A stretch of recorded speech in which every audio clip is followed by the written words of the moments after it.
Okay, we got most of our participants seem to be in. It's about 4 after. I think what we'll do ahead is go ahead and get started. I know most of the people in this room, well, quite a few of the people in this room, and I just thank you for joining us and continuing to stick with us through these virtual programs. For those of you who don't know me, my name is Claire Munoz. I'm the Senior Director of Education at the museum, and just I'm really happy to have you here with us today. I also just want to take a minute to recognize the position that all of you find yourself in. I'm a parent of 2 kids in the school district, and I know that this is probably the most uncertain time that you've ever experienced in education, and recognize that this is a difficult moment in time, and want to let you know that the museum is here to support you as best we can. We hope to continue to offer these educator evenings virtually for an extended period of time, and hopefully we'll be able to reach more teachers through that. But also, you know, if you're working with different cohorts in the education and you would like some additional support from the museum that you think can help with, please reach out to myself or to Jackie, and we would be happy to facilitate those conversations and support you in ways that we can. So today we're having our regular virtual, well, our new regular virtual educator evening. We have artist Kal Spelletich here with us. His work is in the exhibition Where Art and Tech Collide. Just as a point of business, our educator evenings are sponsored by the Robert Z. Hawkins Foundation, by Bank of America, the Nell J. Redfield Foundation, Reno Orthopedic Clinic, and our STEAM education programs at the Nevada Museum of Art are sponsored by Tesla and the Odyssey Foundation. For all of you that are educators currently teaching, we do also have the Rock Educator memberships. Those are free for you. If you don't have one, please reach out to Jackie Dawson, who sent today's Zoom confirmation, and she can help get you that Rock Educator membership. We want to make sure that you have the museum as a resource and that you use that resource. And we're just pleased that we can offer that to our educators in the district, actually and outside of the district too. With that, I'm going to have Jackie jump on. Let me see if I can move to the next slide. Jackie's going to talk a little bit about where we are at with in-service. Jackie, if you can unmute yourself. And for everybody else as you're joining, if you can just mute yourself. Hi, everyone. Can you hear me okay? Hello. Yes. Okay. I just want to say welcome to almost the new school year to everyone, and just, you know, echo Claire's sentiment, which we are here for you. So if there's any way that you think we can help you, please reach out to either Claire or I. So a couple of housekeeping things with regards to in-service credit. I want to make sure that everybody puts their full name in the chat box. That's the way you're signing in for today's program, and that we will record your attendance. So it's really important, if you are seeking in-service for your participation in this program, to put your full name in the chat box, and then I'll record that. And then this, on a second note, we are changing how we do the certificates a little bit. We are going to start issuing certificates every 6 months. So I will be sending out certificates. I started a few days ago, and I'm working my way through the list. So hopefully before the end of this week, if you have not already gotten an email from me with your certificate of in-service attached, you will get one from me by the end of this week. And we are going to be doing those in July to August, and then again in 6 months in January, February. And those certificates will now indicate anybody who's participated in the previous 6 months. So the ones I'm issuing right now are for anybody who participated in an educator evening from February through June. And so it'll show all the hours that you earned for participation during that time frame. If it ever happens that you need one before that because it's time for you to renew your license, please don't hesitate to reach out to me. I can make one for you very easily, but just know that we're not going to be issuing those every month anymore. It's going to be every July and every January. Sorry about that. That's all. Thank you, Jackie. And you are welcome to chat with Jackie directly today. So if you go into the chat and you need to message her a question about in-service or have any other questions that we can help you with, you're welcome to do that. You can do the same with me and I'll try to follow that along. I also just want to mention to you, the museum currently is working on a set of virtual field trips. We expect to have those ready to roll out the week after Labor Day. So as you're kind of planning your content for the fall as much as you can, given the circumstances of today, we want to let you know that we are working on virtual field trips that we can offer to your students, and we will come to your class, virtually and have live conversations with your students and engage them in conversations about the museum's collection and current exhibitions. How do you put your name in a chat box? You want to put your name in the chat box so that we can track you. I typed it in, and what do you click on? And then just hit return. Return, I did. Enter. So it should populate it into the chat box. What is your name? Paul Unruh. I don't get it. Okay. I typed my name in, and I don't know how you put it in. Okay, we'll have Jackie write that down and make sure that we can track your attendance. I'll put it in for you right now, Paul. All right, how do you do it though? So you should just be able to click on the chat button and then click on message here and then type your name and then click enter. I did. This is Dropbox, Microsoft OneDrive, Google Drive, Box, your computer. I don't know. Paul, we'll try to work with you. If you want to stay on at the end of the program, we can try to do that for you, okay? All right, thank you. Yep. Okay, so with that, I'm going to introduce JoAnne Northrup, who is our curatorial director and curator of contemporary art. JoAnne is going to walk us through an exhibition that we have at the museum. Let me just get to the next slide, where art and tech collide, which is on the second floor. JoAnne, are you with us, and can you unmute, please? Yes, thank you very much, Claire. Welcome, everyone. I wish I could see you, but I'm thrilled that you're here. I'm very pleased to introduce our presenter today, artist Kal Spelletich. But before I do that, I want to say a few words about the exhibition featuring his work at the Nevada Museum of Art. The exhibition, titled Where Art and Tech Collide, is on the second floor of the museum, and it closes at the end of this month. It highlights the various ways that artists use technology to inspire wonder and curiosity, aiming to ignite an exploration of the human relationship to the increasingly digital and artificial world of the future. The exhibition includes 6 artworks from Spelletich's 2019 series titled Who Controls the Past Controls the Future, Who Controls the Present Controls the Past. These works are subtle and intriguing black on black and gold on black laser carved engravings representing scientific discoveries and patents that have impacted modern life. These scientists were marginalized and often overlooked in history, and include inventors from Jocelyn Bell Burnell, who discovered the radio pulsar, to Nikola Tesla. And now about our speaker.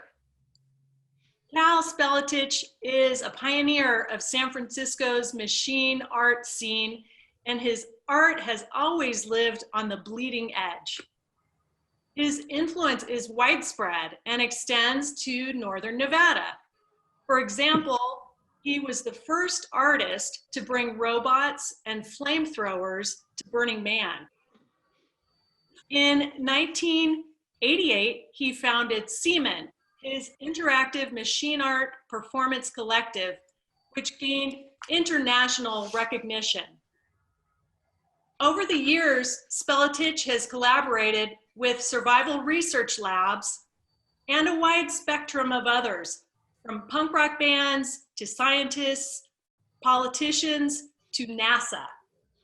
He first became known for his post-apocalyptic kinetic sculptures fabricated with Silicon Valley debris, scavenged or reclaimed free technology, outmoded computer hardware, and detritus, which he calls obtainium. This work incorporated fire and extremely dangerous situations to examine the boundaries of fear, control, and exhilaration. By the 1990s, his work shifted to questions about technology, spirituality, and play. His current work includes artificial robotic organs, an album of robot sounds, a robotic bar for the handicapped, and orchestrating waterways to sing with his own hand-built harp. Spelletich has exhibited his work at the de Young Museum, SF MoMA, and the Exploratorium in San Francisco, Beach Projects and the Knitting Factory in New York, and in venues in Germany, Croatia, Czech Republic, Austria, Holland, France, Spain, India, and Africa. He's been the subject of press in the New York Times and on PBS, holds an MFA from the University of Texas at Austin, and is represented by Catherine Clark Gallery in San Francisco. I found this quote by Kal, which serves as a lead-in to his talk.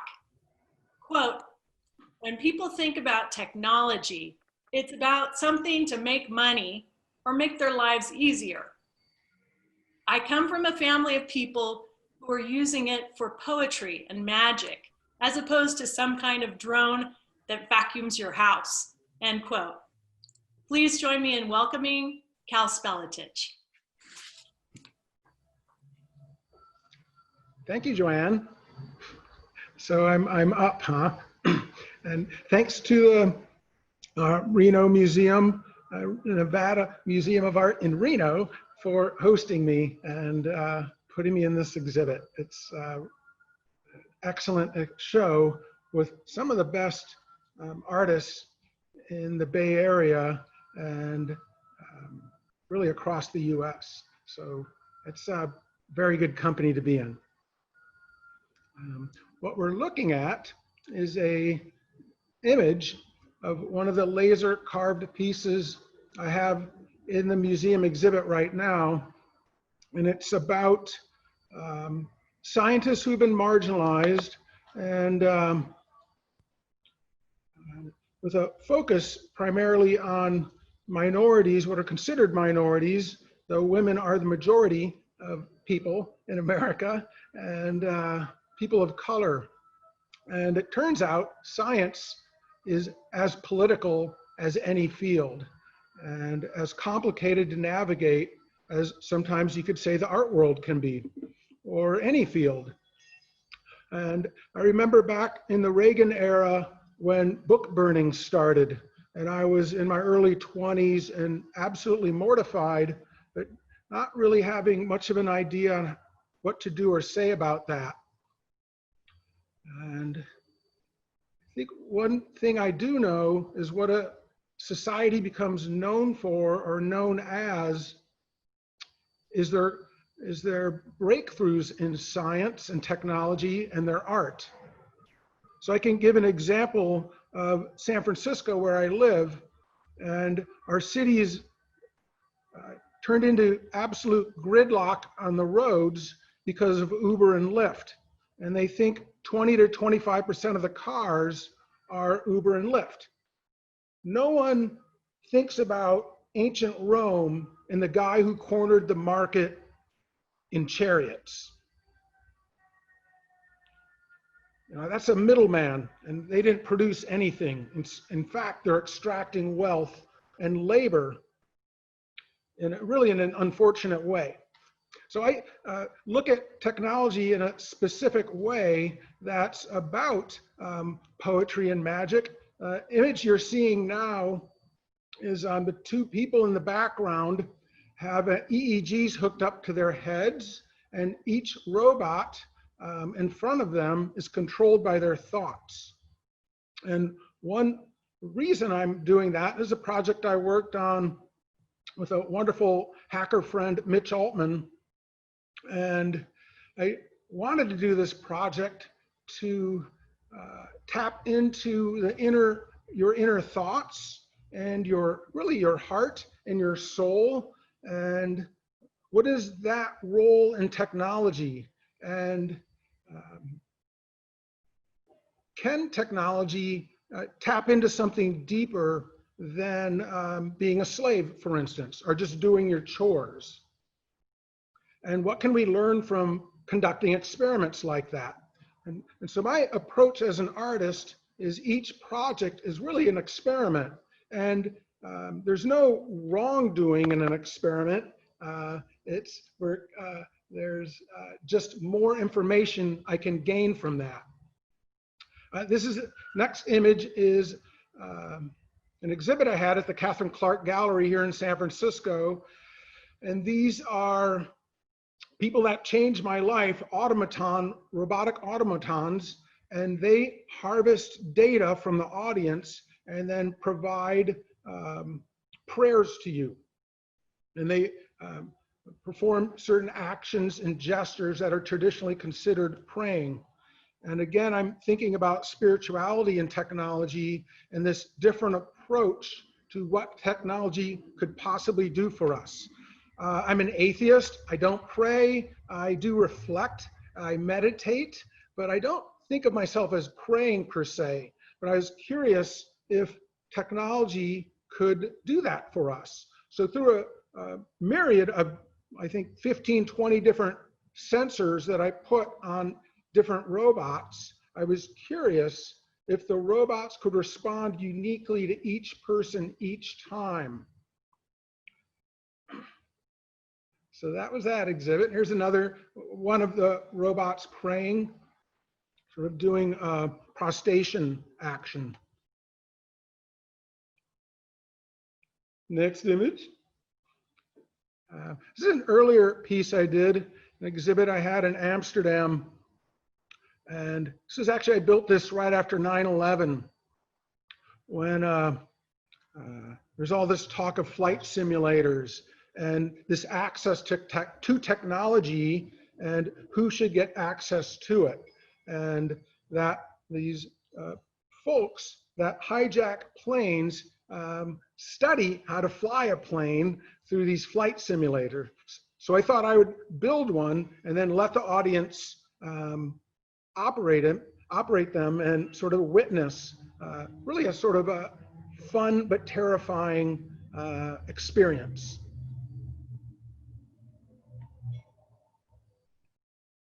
And a project that's been going on for a number of years now with me and another collaborator, Jonathan Foote, and I'm building artificial organs. This is a kidney, which is really an elaborate filtration system and sort of honoring the body. So for instance, instead of making a painting of the Twin Towers, I built a flight simulator. Instead of making a drawing of the human body, I build some artificial organs.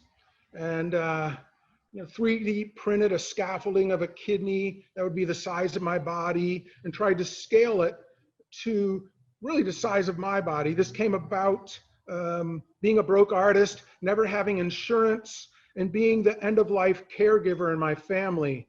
And my sister left the planet right about, well, actually she was dying and I was her caregiver, and she made me promise I would get health care and get some insurance, but I didn't have any money, so I lied to her. And so instead I started building my artificial organs. So I built skin and lungs and this kidney, and I'm working on a brain. I'm definitely gonna need a backup brain, and still possibly an eye, I'm thinking might be another organ I would build.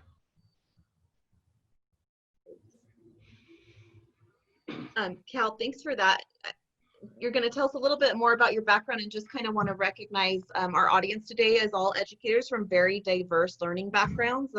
And I think the connections that we'll make from some of the work that you do is what I hope to encourage the dialogue to be about today. We're going to start the dialogue in the chat, and if you guys have anything that you want to drop into the chat, thoughts that you're having as you're watching these presentations, please do that.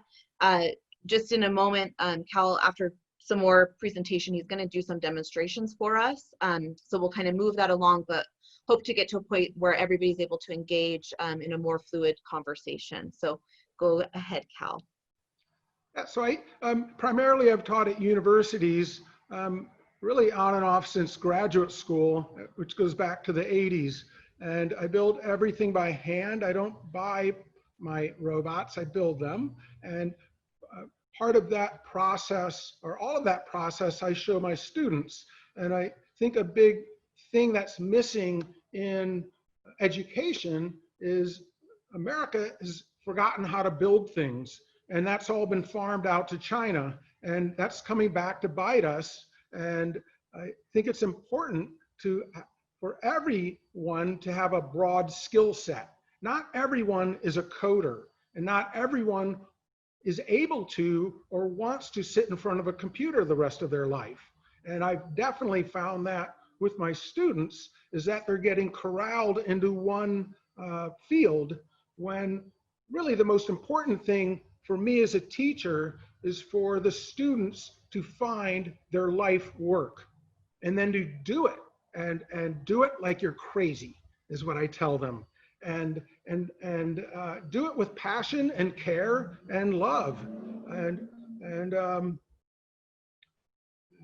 that life work can change at any point in your life, and will change, and it can depend on the skill set you gain when you're going to school.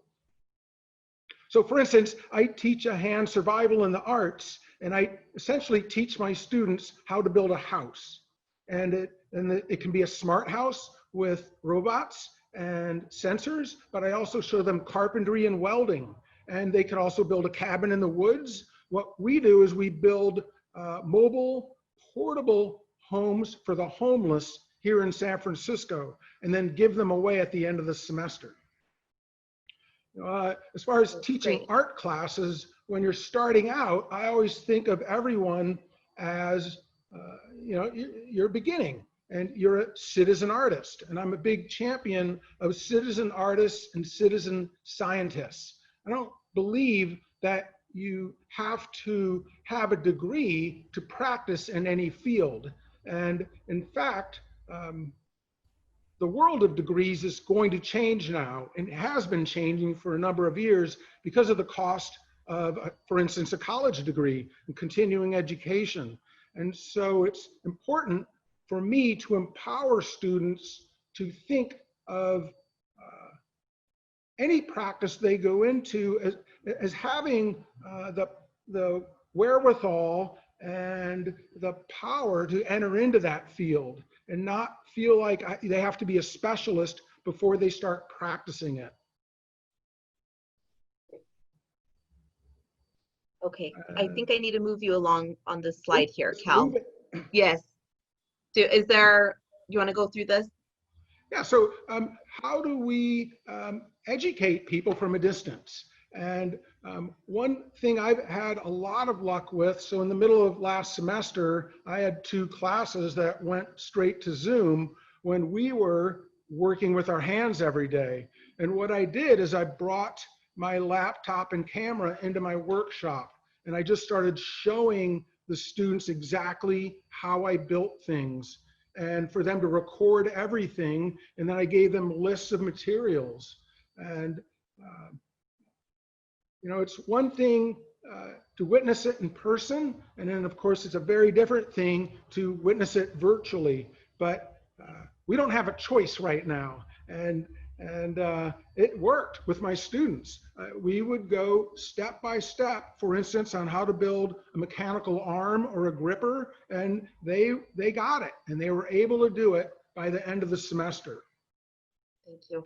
I think that's one of the things we want to open the discussion up for today. As we know, in Washoe County currently, the plans are for some in-person, some virtual and hybrid learning options. And I think if we kind of can lean on you, Cal, for some of your experience, and also kind of each other. Let me just make sure that we're capturing everything you wanted to say here. You mentioned kind of citizen scientists and citizen artists. Can you talk a little bit about how you define both of those, and how you encourage your students to be citizen scientists and citizen artists in the classroom and outside of the classroom.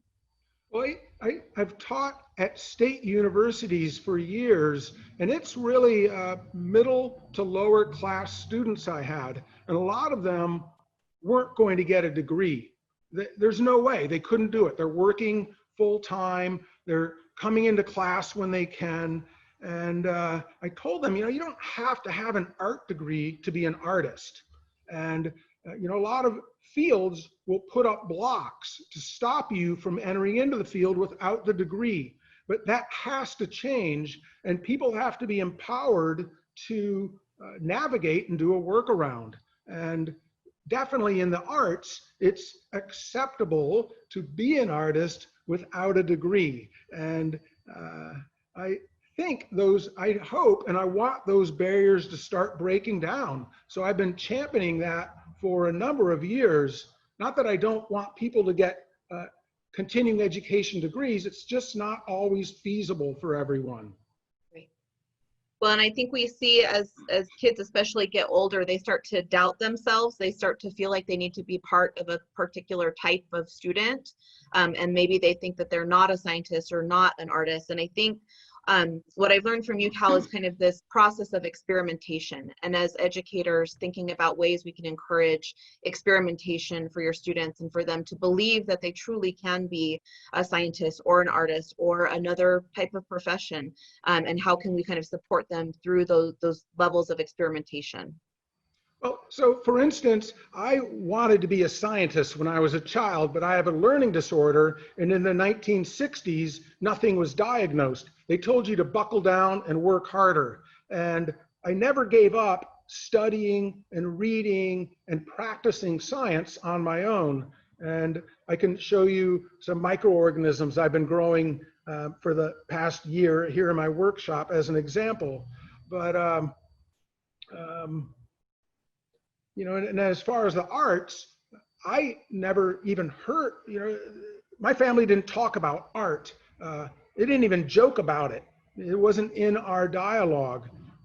And so I thought, art was realistic drawing and was realism. It turns out that's over 100 years old, that field. And in the 1920s, the field opened up, completely opened, wide open from Marcel Duchamp. And that brought virtually any number of thinkers into the art world that maybe would have been philosophers or mad scientists, for instance. Mm-hmm. So as we're kind of listening to Kal talk, we plopped these questions down that I'm hoping everybody here can consider and start to participate in the dialogue as you think through all of these. So how do you teach in a way that still captures and engages students' curiosity when we can't share direct hands-on classroom experiences? We certainly face that in the spring and are probably looking at a lot more of that this fall. But if you can share some of your own personal experience either in the chat or in an open conversation later. Also, how can you as educators empower students to be citizen artists, and how can you empower your students to be citizen artists? What are some tools that you can use in your classroom? What is some kind of different language that you can use to support that experimentation, to support them as citizen scientists and as citizen artists? So if you can just drop some of your thoughts into the chat, that will help us with the dialogue later on. And then we'll move on to our next slide here, where Kal is going to talk to us a little bit about some of the demonstrations that he's going to go through after this. So one thing I do is with my students, there's really two ways to do it with art. You say, everything's great, I love it, this is a masterpiece. And then there's a window where you start to expect more out of the student and you challenge them to go a step further. And, I think the same can be said for a science project. And when they're young, I think positive reinforcement is the most powerful thing you can do for them and the most helpful. And when I've worked with this large body of work now that is about waves, about light, gravity, sound waves, and it's had a huge impact on the public and the students that I work with, and is incredibly popular. And the reason it is there's a very strong output for the, when I build examples of these pieces. And one of the simplest things I do, and it works great with grade school students, is I'll say gravity works and is a wave. And gravity always works on planet Earth. And I'll take whatever's in my pocket and reach down and throw it in the air. And I let change fly everywhere, and my keys fall to the floor, and the students all giggle and laugh at me. And then I turn to one of my machines, sculpture robots, and I let them operate it. And then I'll ask them what they're seeing and how gravity might be working. And then I often give out a handout, and I'll talk about Newton's Law of Inertia and speak to them like adults, and ask them if anyone's heard of Newton. Ask them who's fallen down lately. What's it like to wreck your bicycle? And sort of walk through physical gravity with them and their body. And then I ask them, what do you think it'd be like if you woke up in the morning and you were floating around your bedroom or pinned against the ceiling and you had to pull yourself down to get to the floor? And let their sort of imagination run wild and have fun with it.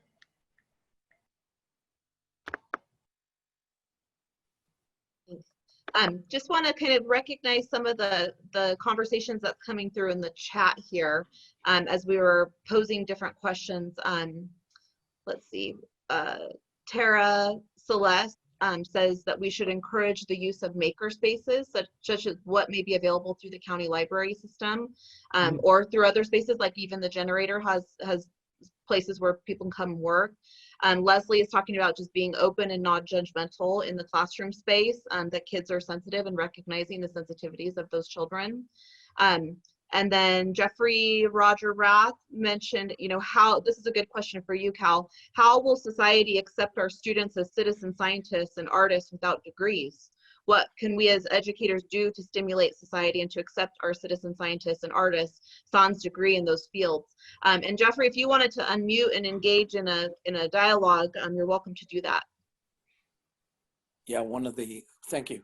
One of the things that I see as a stumbling block of teaching our students to be open and learn and not be necessarily dependent upon the degree is that it's their efforts, it's their artistry, whether it's in science or art, it's their passion. But in society today, most anywhere you go, they look first at how many letters we have after our names. How can we get society and the educational system as well to accept our students and their work? Thank you. It's a great question, Jeffrey, and I don't claim to have that answer. I know what's worked for me, and I did it until they couldn't ignore me, and I did it, and I kept making my work, and the media started paying attention before the art world did. And I was eventually I got on Fox News TV. It was terrifying and incredibly fun. And it got to the point where the art and science community were sort of missing the boat and got on late afterwards. And that's not the answer for everyone, and it sure doesn't pay the bills. But I think, and I know, having watched literally thousands of artists cycle through the arts community, is if you stick with it, eventually you get better, and eventually you gain respect, and you don't mess up. You show up on time, and you produce a body of work that people pay attention to. Timothy Reynolds has joined in the chat, and he has the answer, I think. He's recommending YouTube. Can I comment? So Yes. use Yeah. the media to get your word out. And, you know, I did it this sort of old-fashioned way before the internet, where I just booked my own shows. We didn't call them maker spaces, but we rented our own spaces. I ran an art center in San Francisco, really in the ghetto, a terrible, really scary neighborhood. But I would do my own exhibits there and support other artists. And I started a community of artists that we supported each other. And really, 3 people is a movement, 5 is a revolution. And I don't suggest trying to do it alone. You know, you need a posse and a community, and you need someone to stay up late at night, you know, hashing out your ideas and planning your revolution. At a certain point, you can't look to society to support you, especially as an artist. You have to believe in yourself and then do it, and trust that you will eventually hit on something. Cal, I'm going to invite Timothy here to join in the conversation. I know you wanted to kind of expand on your remark, and you've added an additional comment. So come on in. Yeah, this is exciting. I'm so glad to be here. Thank you. The online community world is finding people who didn't complete high school, for example, having hundreds of thousands of followers who listen to their daily presentations. Some are art, some are music, some are opinion, and it's just an amazing world. I agree with you that if you have 5, you have a revolution. But nowadays, those 5 people might be living in different parts of the world through the online communities. Mm-hmm. Timothy, I want to comment on that because what we're finding right now, especially with the programs that we've been doing at the museum, is that we're actually able to start breaking down some of the accessibility barriers, and you're starting to see people rise up because you're able to hear their voices and they're not experiencing some of the same barriers that they're accustomed to. Not to say that there are not additional barriers through technology, because there certainly are, but I think we're also seeing how these kinds of advances can lead to more accessibility. I just want to also kind of go back to the chat and just recognize Rogina's comment about citizen scientists, that students can participate in real actual science experiments online and log their own observations. This has a huge effect on students to be a part of the large science experience. So again, kind of maybe that these online opportunities are providing more opportunity for our students to learn in new ways. So thank you, Regina, for that. I'm going to move us along here because Cal next is going to start doing some demonstrations for us. And following his demonstrations, we're going to kind of return to this set of questions, which I will tease right now and give you a little something to think about, and you're welcome to jump in the chat again. But if you all can please share some of the examples and ways you have implemented cross-curricular practices in the classroom. So Cal in particular is going to be looking at the combination of art and science and technology. How have you used technology to introduce your students to new voices, teachers, experts? And how have you facilitated a lesson about something that you're not familiar with? I'm going to go ahead and stop sharing my screen right now so that Cal will have a little bit more of a presence in our view here. But please continue to jump in the chat, and if you're feeling excited about something Cal's showing us, or if you want to jump in with the conversation, do feel free at this point to unmute yourself and join in, and you can ask a question verbally if you like to. If it gets to be too many people jumping in, then we'll limit that. And then I also just want to recommend switching your screen over to speaker view, so you have Cal in your primary screen. And then I will try to get myself off of your screen by muting. But if you switch over to speaker view, you should have Cal pop up in a full screen. I'm not even sure how to do that. How do I do that, please? It's a little different for us, Cal, because we are hosts. Mm-hmm. But depending on what device you're on, you should have an icon that has a small little kind of checkerboard in it, almost like little squares. And you want to click on that. You can toggle between gallery view and speaker view. So gallery view is where you see all of your participants, or about 20 in a screen view. If you click on that to speaker, then that will just have you primarily looking at the speaker. Okay, so I see you now. Yep, that's right. Yes, And I'm right. going to mute myself to give you a little bit more presence. Wonderful, thank you. Now, I'm a really big fan of hacker spaces, and this is where the next revolution is going to come from, and kids getting together and sharing ideas and sharing tools and sharing a space. This is what the ideal education or school would look like, I think. And when I travel, which is a lot, except now, I always go to hacker spaces, be it in Africa or India or Europe or around the US. And I've scheduled countless meetings and workshops in them, as do my friends, as a way to connect locally.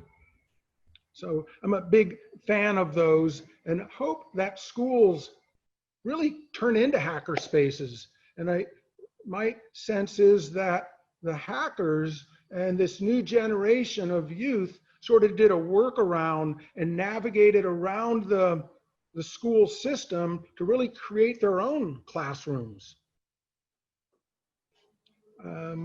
Is there a way for me to see, for my image to go full screen, please? That way I can frame some of my examples better. Or is that my job? So I think, Cal, you should be full screen if people have it in that speaker view. Then we should be seeing, because I can see you full screen on my computer when you're talking. Is there I just take over when I talk. Is there a way I can see myself full screen so I can see what I'm pointing my camera at? I don't know. Me neither. Does anyone know? Well, I think if you're in speaker view, you're going to be seeing yourself in full screen. Although that may not be true because I'm talking and I can only see you. Hey, the way you do it is, Cal, do you see a small window with your picture? There should be 3 dots when you put your mouse over it. Okay, thank you. Click on the 3 dots and then click on Pin Video. Got it, thank you. You're welcome. Ooh, Wonderful. we learned something new. Yes.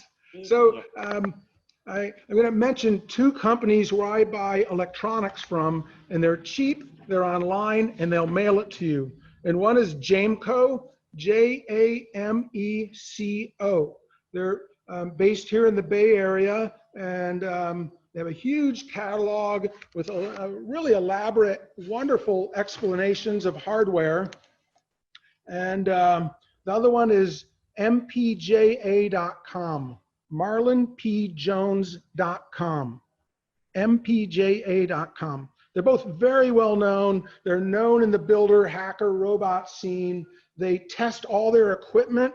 You can get the same stuff from China for cheaper, but this stuff gets here a little quicker because it's the 2 companies are here in the Bay Area, and they test everything and also have all the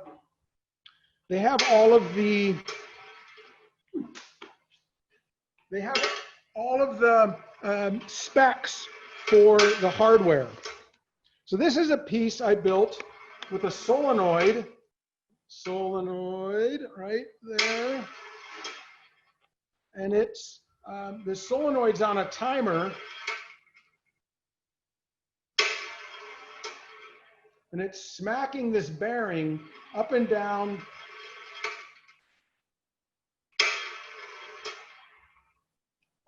this little track. So solenoid here,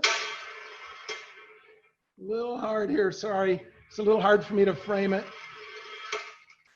There's a timer that I got from Marlon P. Jones.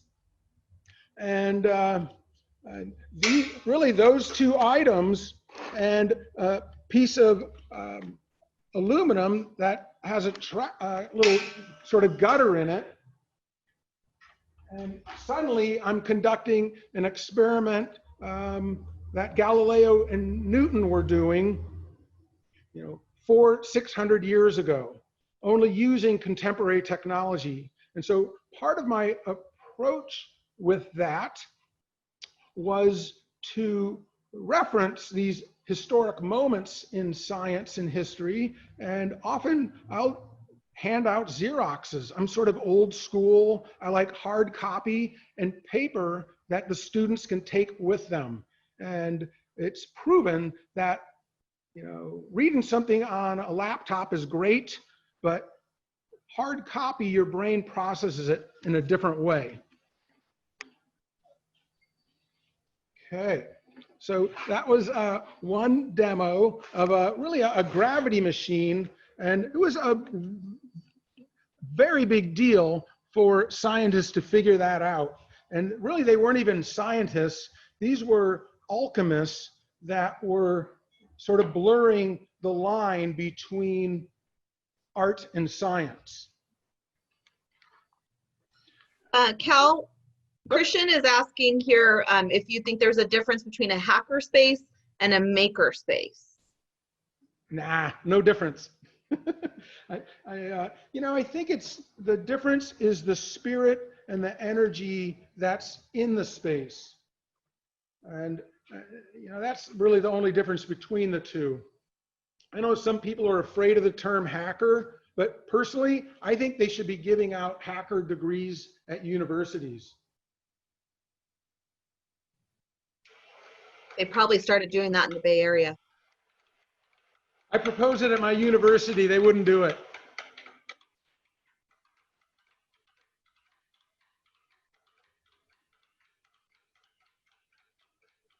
Tell us what we're looking at here, Cal. So what do we got here?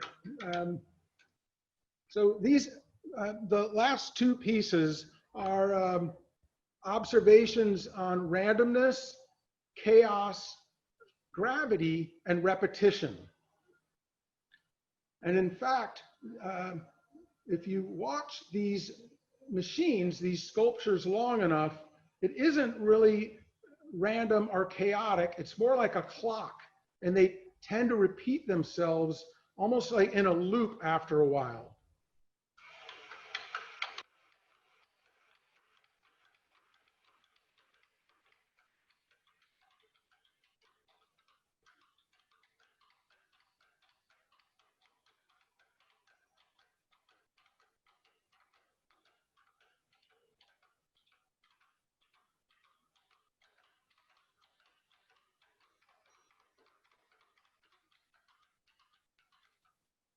So I could, you know, if you run this for 15, 20 minutes, it sort of becomes meditational, or sort of, there's something transfixing about them. And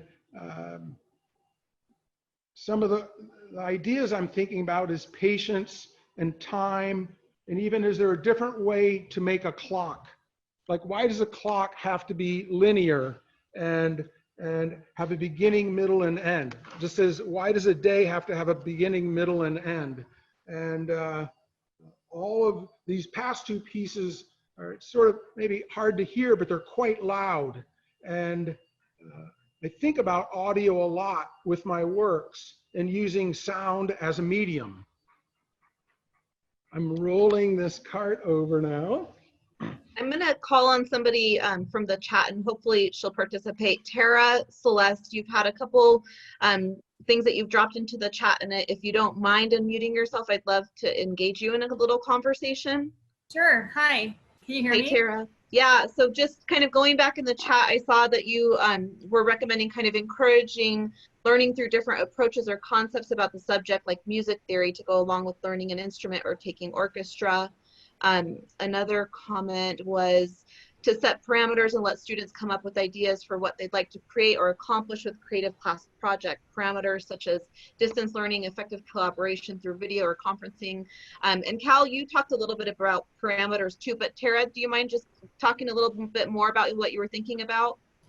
Sure. I guess I was just kind of saying, let the students guide the project a little bit as inside of your parameters. So You know, perhaps you have a specific kind of science, you know, criteria that you have to meet. So set those parameters. And then as far as like, how does it get accomplished from home, which I think is the really big challenge of right now. Like in a classroom, I can bring everybody in. I can say, here's all your toilet paper rolls and, you know, springs and whatever. We're going to do an experiment. But at home, it becomes like, what do you have available there? And how do you work with those materials? So reaching out to students and letting them send you back suggestions, or letting them kind of troubleshoot and plan for those kind of things was the direction I was going in. Thanks. This has been really fun. Thank you. Tina Sloan, you were talking too about linking technology to meaning and experience that children have is important and exciting for them. And Tina, maybe you have something you could share in response to what Tara was discussing.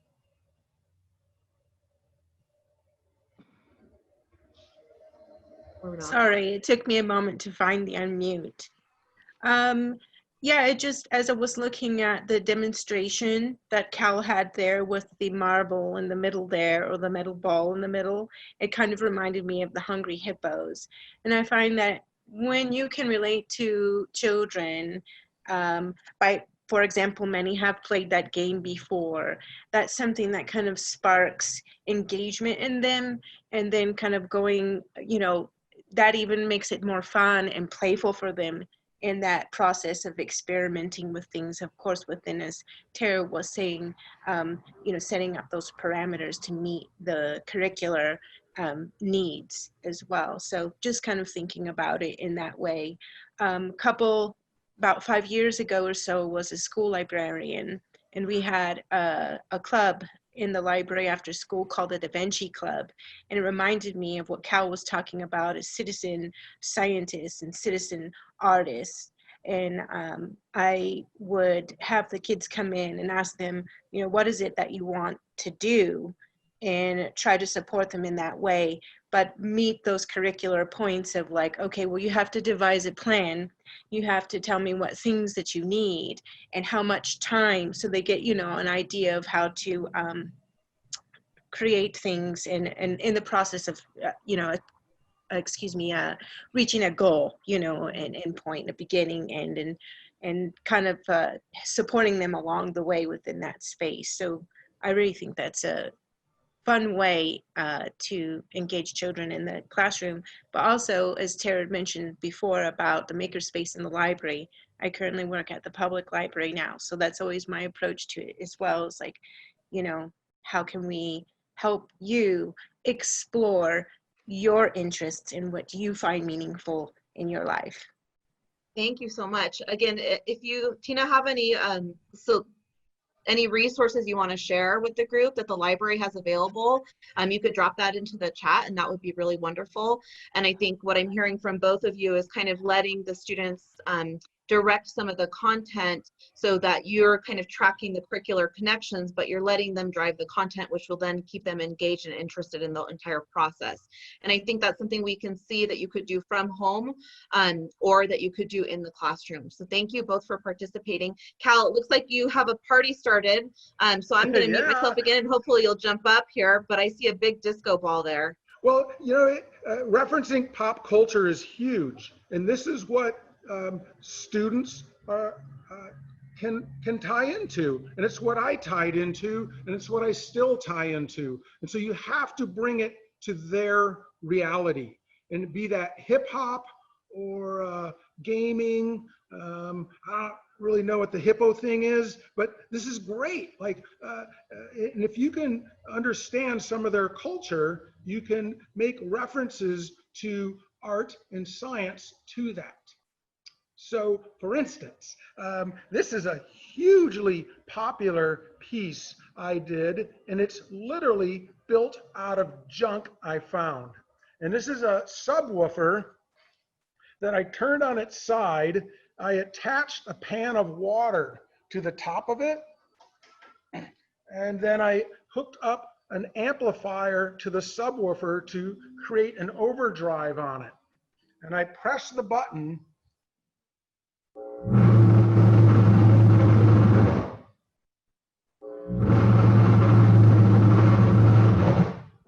So this is the button I'm pressing,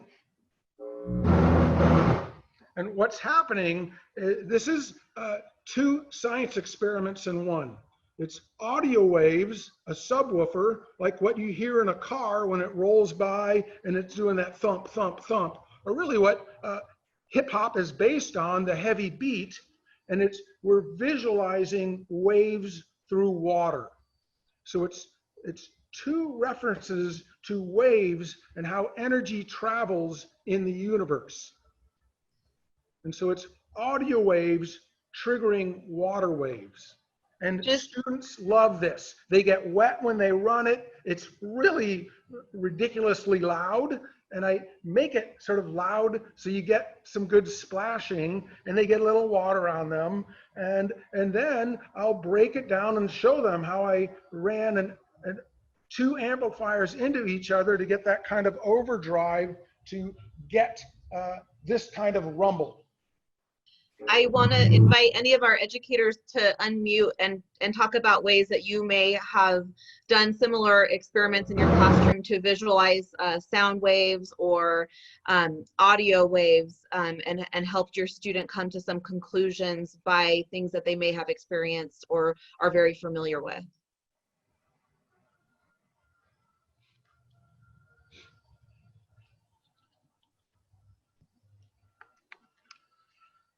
Nobody's done it.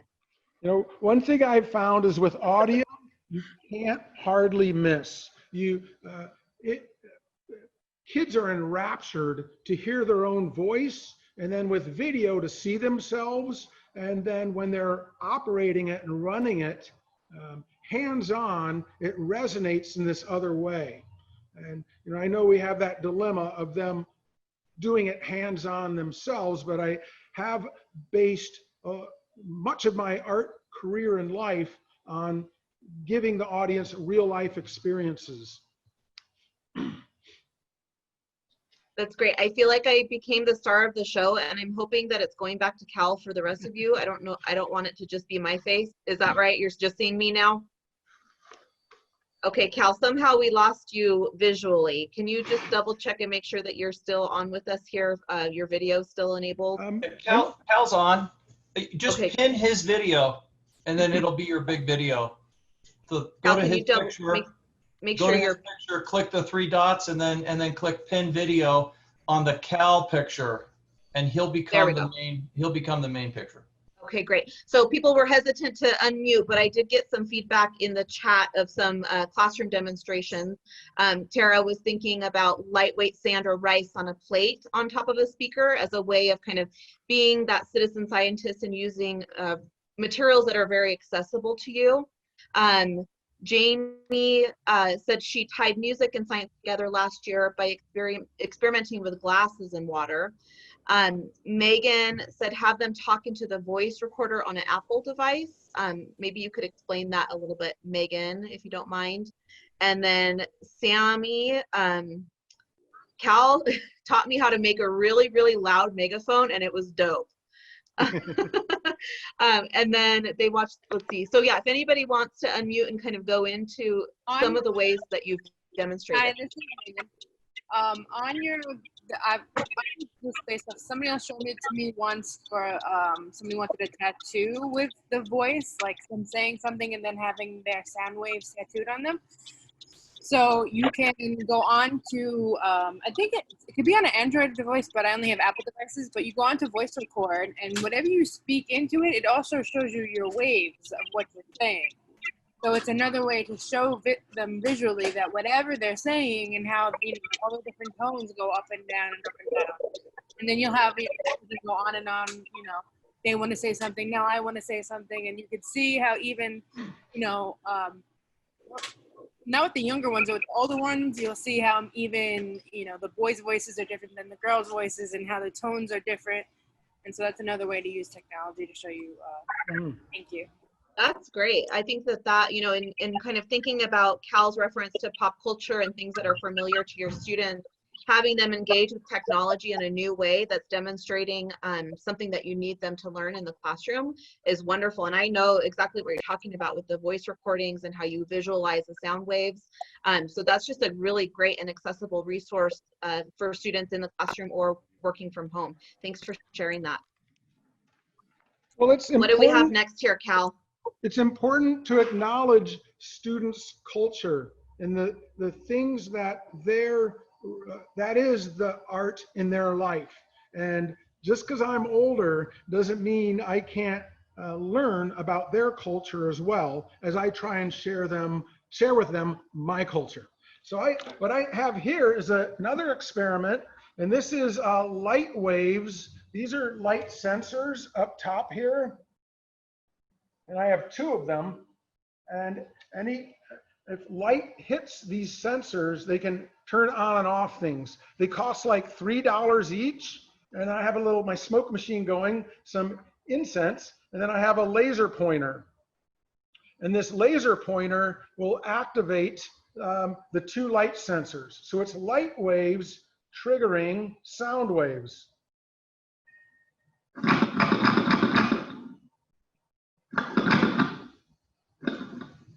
And so what I have is a sound machine I built, and when the light hits the sensor, try and get a long shot here. It's harder than you'd think.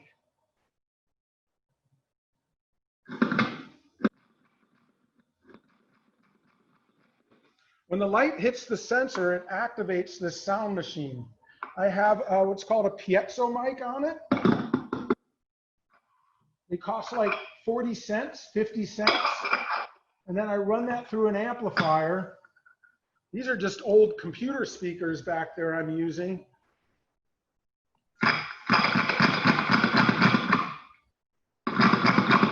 So these are light waves creating sound waves. And then I can reference a very historic science experiment. And this is measuring, essentially I'm measuring the speed of light right now. And by triggering the second light sensor, this strobe light goes off.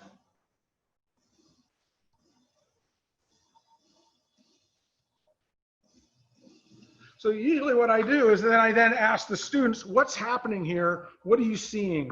And what is happening is the speed of light. The speed of the laser hitting the sensor and then activating the light. And this is how scientists measure the universe. In fact, it's bigger than that. It's how scientists measure the cosmos. So this is really a tabletop galactic experiment. It's metaphysical. It's bigger than us. It's bigger than me, and it's bigger than this planet when you start trying to think of it in those terms. And in these anti-science times where the book burnings will come, and you know, this cycle of history where it isn't linear, histories go backwards, science gets forgotten. The Romans invented concrete, and then when Rome fell, no one knew how to make concrete for like 1,000 years. And so you can't count on history remembering or people remembering what we think of as facts right now, which is one reason I'm championing science with my art projects. I'm going to move over to one more piece.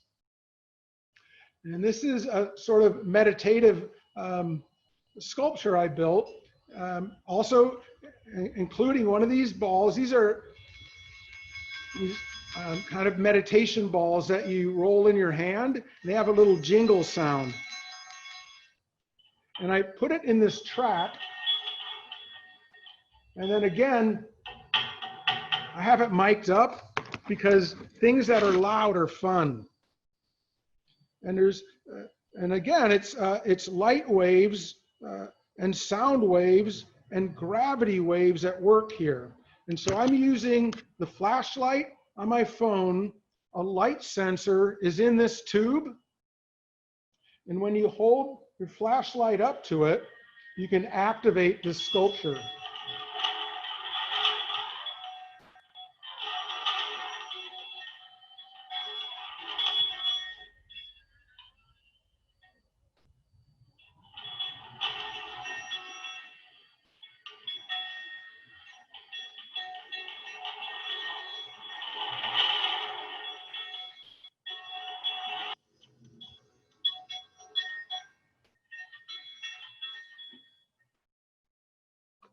So I have light waves from my phone, flashlight, creating sound waves, creating gravity waves with the ball rolling.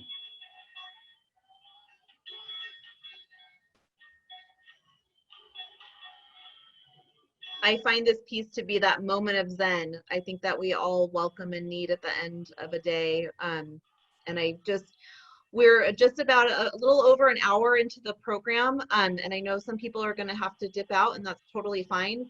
We also would welcome everybody who would like to stay to remain on the line and to join us in a more fluid conversation. I also want to remind anybody who is getting ready to exit the call to put their name into the chat so that Jackie can track the in-service credit. And if you missed the very beginning of this presentation, Jackie noted that she will be issuing in-service credit twice a year, so every 6 months instead of monthly, because of the new ways in which in-service credit is being tracked. Cal, I love the conversation that we've had today. I also, for our educators, want to mention the next month's program is going to be on the regular first Wednesday, so September 2nd. And for that program, we have Dr. Donald Easton Brooks, who's the Dean of the College of Education at UNR, and he's going to be talking to us about equity in education, which I think we are all thinking a lot about right now. And then in October, Jackie and I both decided that rather than doing the Educator Evening on the first Wednesday, October 7th, which is fall break, we're going to delay it 1 week so that all of you have a good vacation and that the two of us enjoy our kids on that fall break vacation. So we're going to postpone October's program to October 14th, and we'll remind everybody and we'll send an e-blast. And that kind of takes care of the business for today. So what I'd love to do, though, is continue a conversation for anybody who would like to. And then, Tina, I see that you just wrote something, so maybe I'll pick on you again, just to kind of get us started in this dialogue. And if you are dropping off, just want to say thank you to Cal, who's going to stay on the line with us for a little while here. And if you have any questions you want to ask Cal, or if you want to talk about ways in which you could replicate some of these things in your classroom, you are encouraged to do so. So at this point, just feel free to jump into the conversation. Thank you, Cal, and thank you all for joining us today. And Tina, if you want to join us and kind of start that conversation, maybe you can tell us a little bit about those library resources that you're mentioning here in the chat.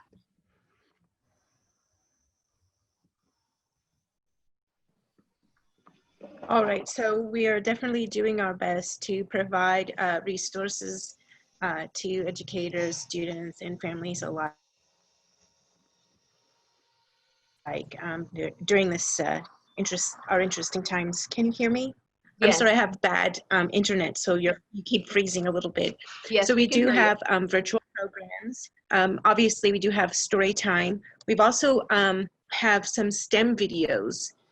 Those are available on our Facebook page and Instagram pages just as well. So we've had, making goop, which I know many people make goop and those sorts of things, but we're really trying to keep up with STEM experimentation online as a virtual program.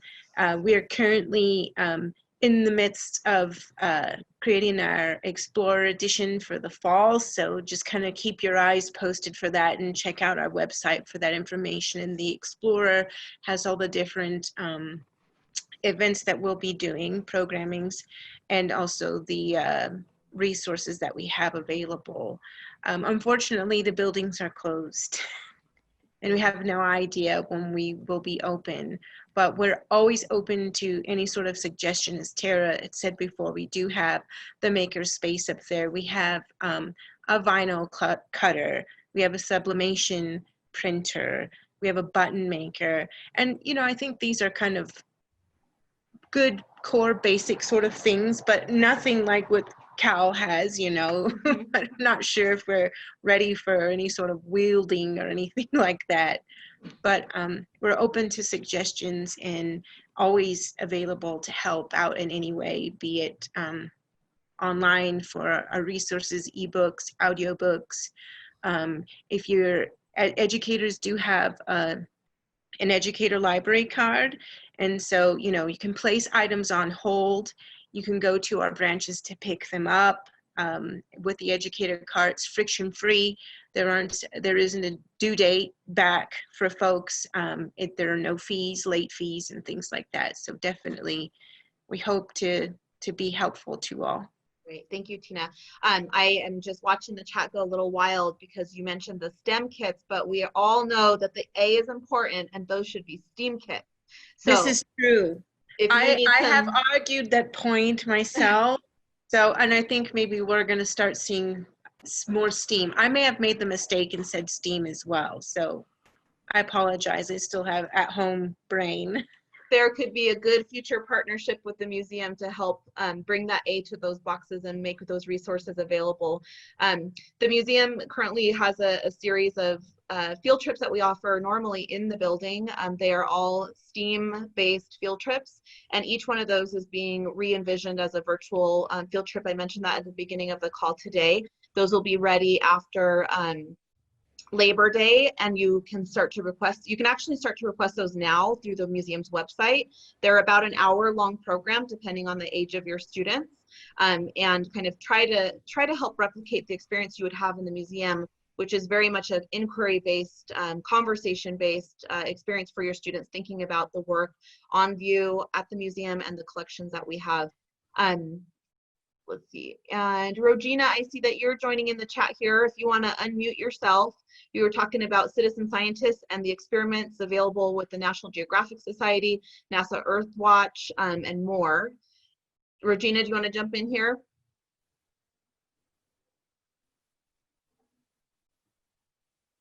Unmute. There you are. Can you hear me now? We can.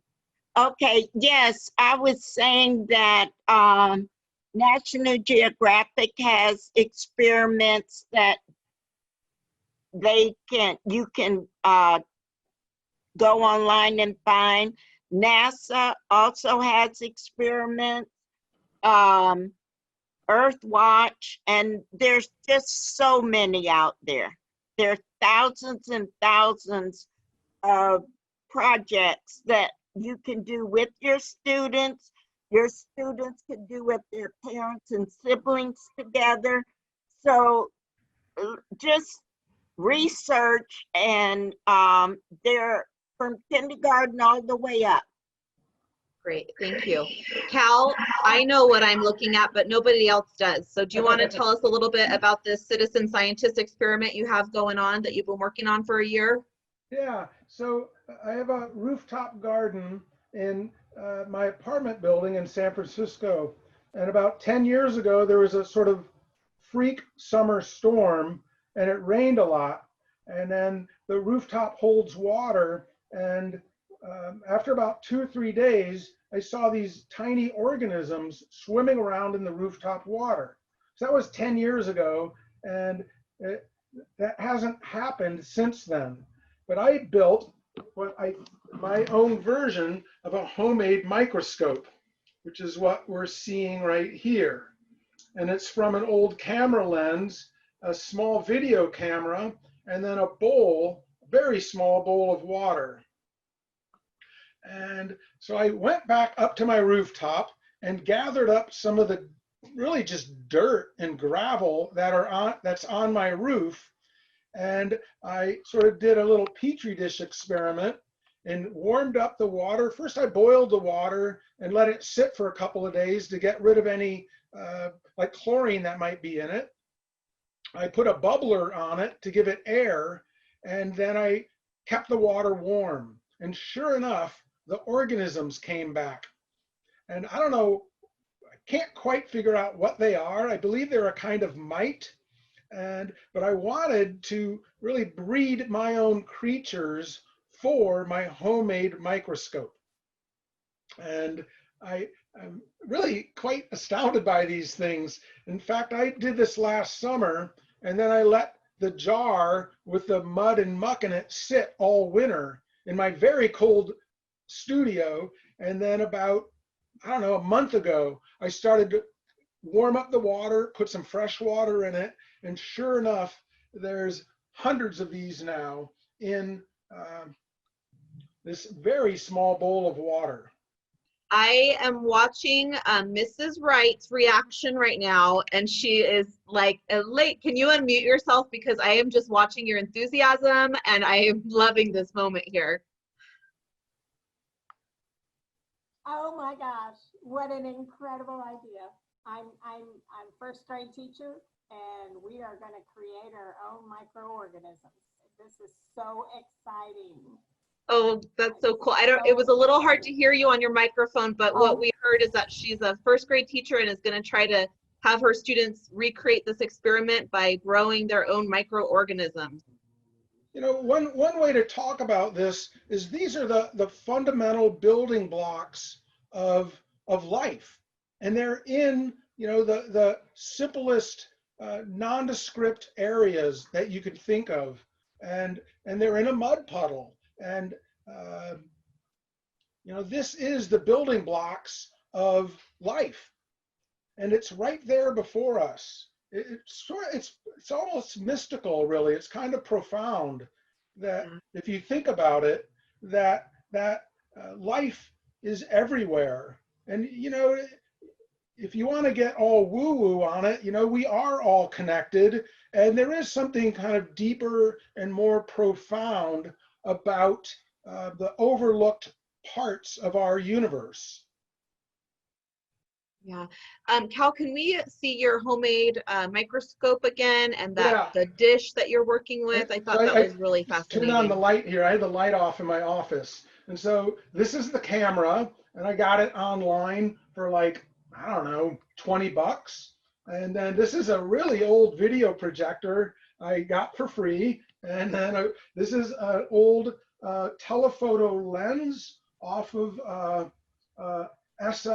SLR camera for film, and I took it apart and sort of hacked it so I could adjust it easier. And then down here is the bowl with really just some mud and muck in it and my critters. Here's give you an example of the size of everything is my hand here. Yeah, great. Leah, you had a thought. Can you jump in here and unmute? Leah Sanders. Yes, because I've known about these little critters from way back in college and some science class, and they're part of the food chain. So if somebody has fish, wants to try feeding the fish some of these microorganisms or Daphne, whatever they are, and they all have names, which is kind of cool too. So that could be a way for young children to experiment with raising food for their pet fish, or actually these can become pets. I think I kept some around for a long time in my younger years. Yeah, Christian mentioned it reminds him of the fairy shrimp out on the playa. And then Marlene Hansen is asking what type of microorganism is growing and could it be a bacteria? And I know you're not quite exactly sure what it is, right, Cal?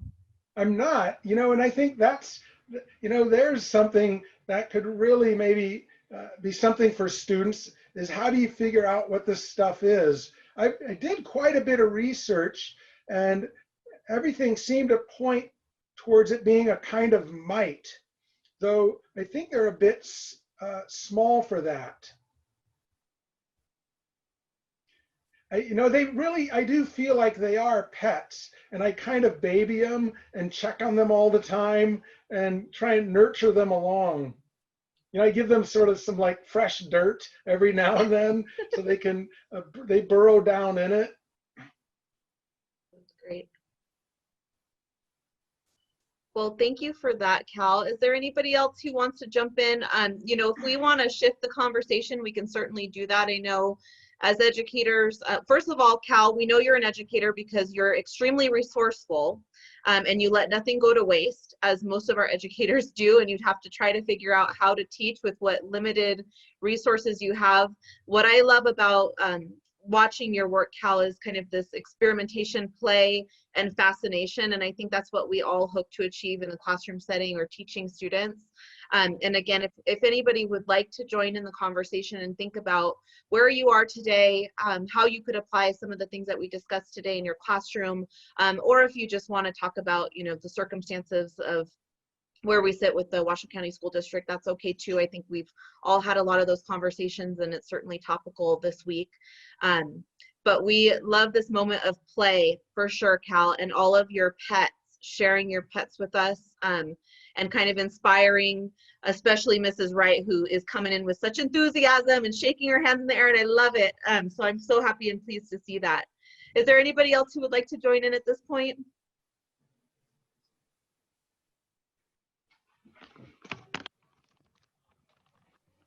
Now I can extrapolate a little bit as far as getting materials is, you know, I've been in the Bay Area for over 30 years. And so people get a hold of me all the time and they're like, hey, you want this old projector? Hey, I have this box of old electronics. Do you want it, Cal? And I'm sort of the go-to guy for old hardware. And, you know, Craigslist is full of stuff, people giving things away. And once word goes out, you almost end up with too much stuff. You have to be careful. So it's a great way to sort of get resources through your community and friends and family. You know, it's a shame for some of this stuff to go to landfill when you can breathe a second life into it. That's right. I was earlier trying to show a close-up of this motor, and this is literally like a $10 motor that is operating this kind of the meditational gravity machine that's operated with a light sensor. And so this isn't fancy gear at all. It's really, it's the innovation part, I think, where you know, it's about coming up with good ideas. Or, you know, in this case, I did a residency in Florence, Italy at the Galileo Museum last summer, which, and the reason they gave me the residency is because I was already doing this work. And from there, I built a bunch more that directly referenced what Galileo and his scene, his community, his posse, what all of his buddies were working on. Mm-hmm. I'm just seeing Tara had a suggestion about looking at compost under the microscope, just thinking about your critters that you grew there, but looking at compost under the microscope, moving it over to the garden, and then off to life skills for lunch. So kind of really teaching them, you know, what is in that garden and what are we eating. So thanks for that.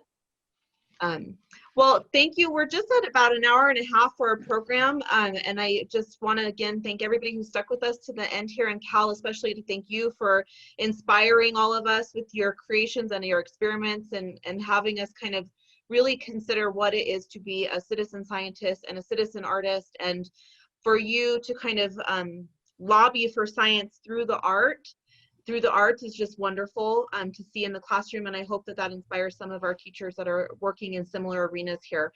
So thank you all. I will stay on with Jackie for a couple minutes here if anybody has any more kind of administrative conversations they want to have or questions that they have. We're happy to entertain those. And again, Cal, thank you so much for today. I just appreciate having you here on this journey with us. Thank you. And if anybody's interested in seeing Cal's work, learning more about him, he's going to be doing an Art Bite lecture on Friday, and that is at noon. It's on our events calendar if anybody's interested in participating in that. It'll be less of a kind of back and forth dialogue, but more of an artist talk if you're interested in hearing more about Cal. So again, thank you all. Thank you, Cal, for your time and your experimentation and your inspiration today. You're welcome. And thanks for everyone's attention. I know this is a little clumsy and still getting the hang of it, but you know, it's all this. I know sometimes it seems confusing, this hardware, and it's really simple.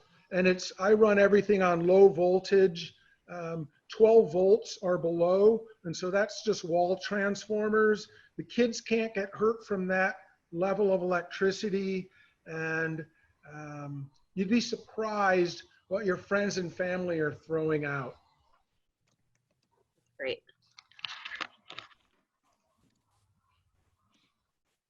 Right. Well, thank you, everybody. We're going to shift our focus now and kind of answer any questions that have more to do with administration or any other way we can support you. Tina, I know you have a question here. Cal, you're welcome to hang up or stay on if you'd like. We're going to probably stay on the line for a few more minutes and just address any kind of more personal or independent questions that people may have. Claire? Yes. Can I just jump in and remind the early childhood roundtable discussion people to use to sign off and go to their next Zoom link. Yep. And this is great. I think we should have this as part of the STEAM conference as a workshop for teachers to really get their hands in on it. Thank you for saying that, Leah. I've already asked Cal to participate in the STEAM conference. I knew you would be way ahead of me. Oh, yeah, you know. That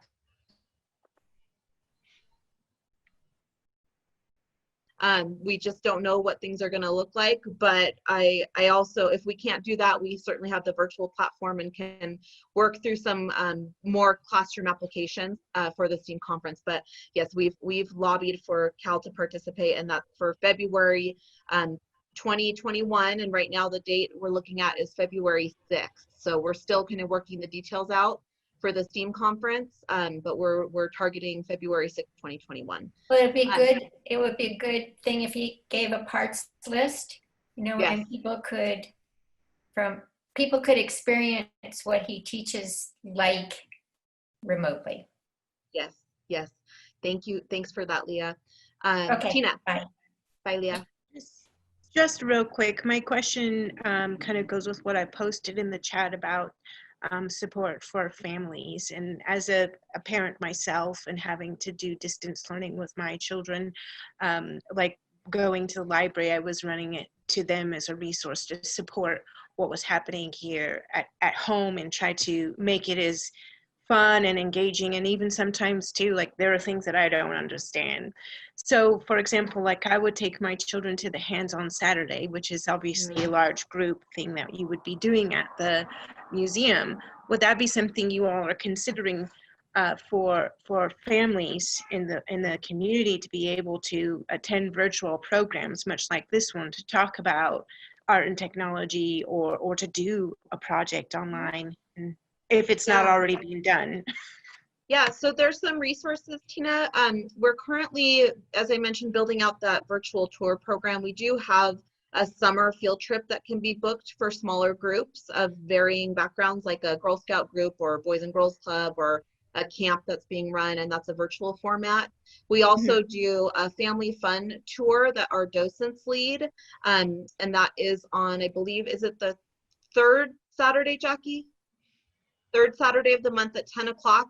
And then our gallery educators lead that same program on the second Saturday. And Tina, if you participated in the hands-on second Saturday, you're probably familiar with the Art Investigators program. It's free. It's second Saturday at 10, and it's a facilitated dialogue. Oh, I'm sorry. So every second Saturday, the Art Investigators program is hosted by our gallery educators, and they'll look at about 3 to 4 different artworks and facilitate a conversation with your family, and then lead you through a hands-on art project that can be done with very basic materials at home.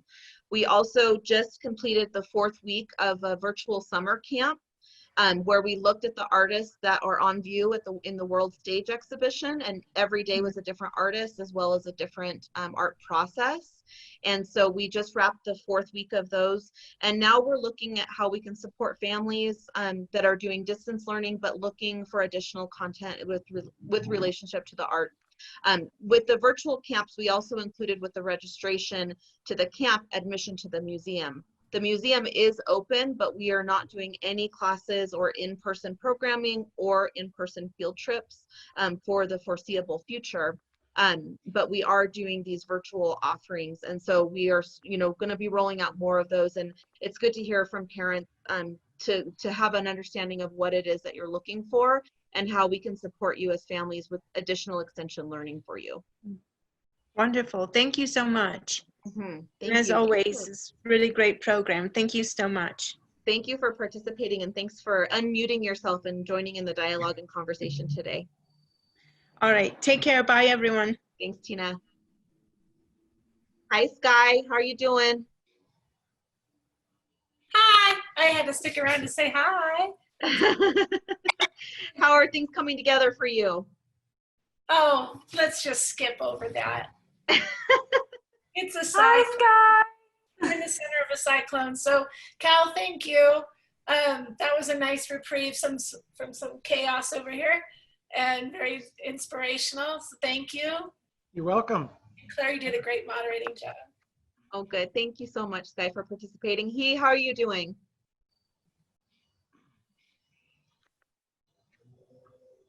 There you go. I can hear you now. How are you? Are you hanging in there? Yeah. I don't know if we are ready to go back to school tomorrow already. I don't know if you are either. Yeah. And I'm excited to see new schedules. I know.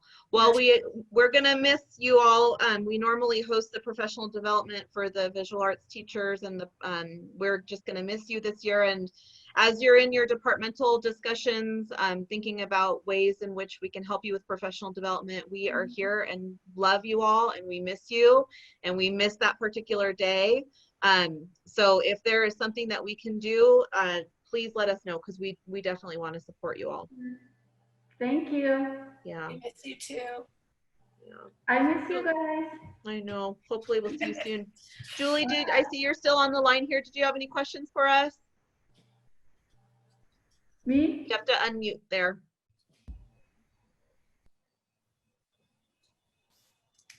Okay, I did have a question. I actually had a family emergency, so I got on my drive back to my house. So I missed the beginning of it, and I would really love to see it. Oh, we're missing your voice again here. I think you muted yourself again. I'm sorry. So I missed the beginning, and I'm hoping that I could get the link to the recording. Is that a possibility? So I did not record it today. I totally intended to, and I was going to be recording them for archival purposes. It's recorded.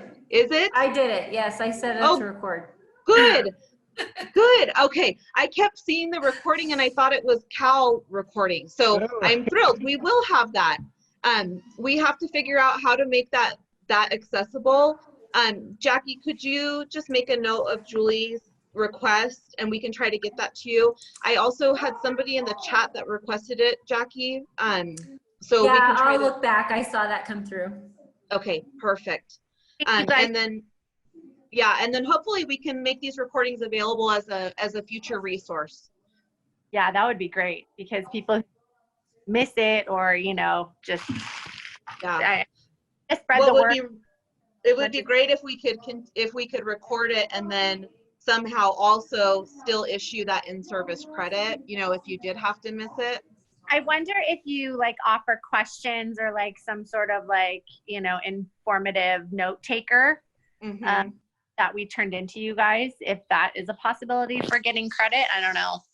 Yeah, we'll have to go through that. I mean, I love the live factor and I like the live interaction, as it would be like when we do it in the museum. And this is a close replication of that experience, I hope. But yeah, we got to work through those kinks. So I'm thrilled. Yay, Jackie, good job. I'm happy it's recorded for us. Thank you, Jackie. Thank you so much, Claire. I appreciate it. Thank you so much. I can't wait to see the rest of your amazing experiments. Oh, I know. Thank you. Have a good evening.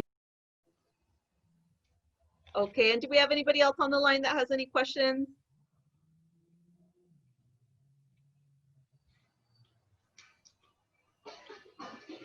Okay, I think we're going to sign off. If anybody needs to reach us, it's claire.munoz@nevadaart.org or jackie.dawson@nevadaart.org, and she is the one who emailed the confirmation today. We are both here and would love to talk to anybody and support you in whatever way we can. So thank you so much. Thanks, everybody. See everyone Thank you, Friday. Cal. Mhm. We'll see you all Friday. See you on Friday. Thank you. Bye, Claire. Bye. Jackie, I'm just Bye. moving everyone into the waiting room. Oh. They must have just. I think they just muted and went off, you know. Oh. Yeah. Cal, you know, after we kind of concluded the main part, I just wanted to let you know that almost everybody stayed on the line. So we started with about 60 or so registrants and people who logged in and participated, which is great. And that's about the right attrition for having 80 or so RSVPs. I was expecting to see about 60, so that's right. And then as I was watching those numbers, after I said, you know, if you need to sign off, you can sign off, we went down to 54 and we stayed there. Oh, so great. people were engaged and people continued to watch. So that's great. Well, it's important to give them a show, I think, and you know, entertainment goes a long way. And you know, when you talk about STEAM, the art is the play part, and it can be joyful and ridiculous and funny and poetic, and it doesn't have to be all serious. And so I try and show some of that in the way I present as well. Yeah. Well, I was just watching that one teacher, and she was like this when you brought up the organisms. She was like, like so excited just to watch your play. And I think, you know, for a first grade teacher to be able to watch that and be inspired and hopefully take it back to the classroom, that's certainly the objective of this program. Yeah. And why it's great to have other artists participate in the program and have other voices, because I don't think I could have gotten them there myself. I don't have a Petri dish full of microorganisms from my roof. I just, maybe you haven't looked on your roof hard enough. I know. I might have to go build a microscope now. So scrape up some muck. Yep. And then you incubate it. Oh my gosh. Well, thank you They so are much. like your babies. Yeah, they're your babies. It's a little odd how you get sort of attached to them. It sort of scared my studio mate. He's like, "What do you have going in that bowl?" He should know you by now. Oh, that's hilarious. All right, you guys. Well, I am going to get some dinner going and just, you know, thanks so much, Cal. We'll see you on Friday. Yeah, see you Friday. Thank you, Bye, Jackie. bye, Cal. You're welcome. Thanks. Bye. Ciao. Bye.